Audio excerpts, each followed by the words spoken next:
Black Panther: Wakanda Forever broke box office records and also stole the Academy's heart, receiving 5 Academy Award nominations. News Channel reporter Mina Wahab sat with one UCSB professor who lent his expertise as a cultural consultant to the film. Black Panther: Wakanda Forever is breaking barriers and representing different cultures in cinema. I spoke with UCSB professor Gerardo Aldana, who says the film sheds light on important issues, including the concept of communities of color being pitted against each other and what it means to be an outsider. Black Panther it's an opportunity for us to all step back and think about our relationships to ethnicity and culture in the United States, but also globally.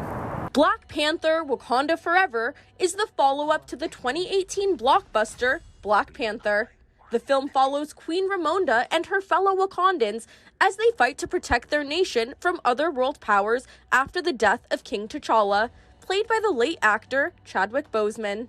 Show them who we are. The sequel introduces a new group of underwater beings called the Talokanil, led by a mutant that Mesoamerican folklore calls Kukulkan. Kukulkan isn't a specific identity, it is a concept. It's an entity that can move between all 3 cosmological realms. Both the Wakandans and the Talokanil have a precious resource called vibranium.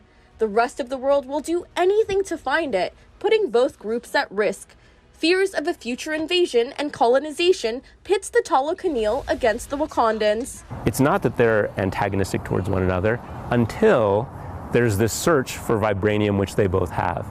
And that's the same kind of thing we see in Africa and in Latin America today. Aldana says watching the conflict is jarring but necessary. It is challenging as a person of color to sit in the movie and to see, like black on brown violence, right? You're like, why am I experiencing this? Because I know this is part of my everyday world. He adds that both these groups of people are seen as outsiders by their common enemy, other world powers that want their resources. When the Talokanil come out of the water, that's when they're blue.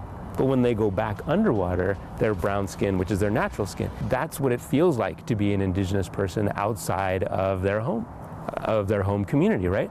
People aren't seeing you the way you see yourself, right? They're seeing you with blue skin. But Aldana says you can argue that being an outsider is a superpower. Leaders like Kukulkan can live underwater and fly, having a bird's eye view on how the world operates. It can move into the underworld because it's got serpent-like qualities.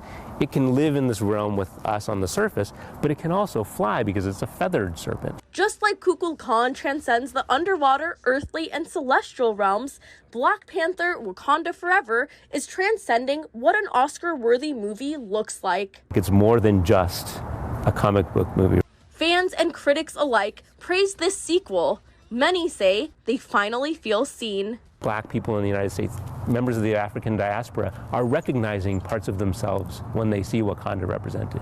And Latino people and indigenous people are seeing parts that they can relate to when they see the Talokanil. And so that level of bringing truth into representation and in art, I think, is what makes this film so much more powerful than what you might think it is when you say, oh, it's a Marvel film.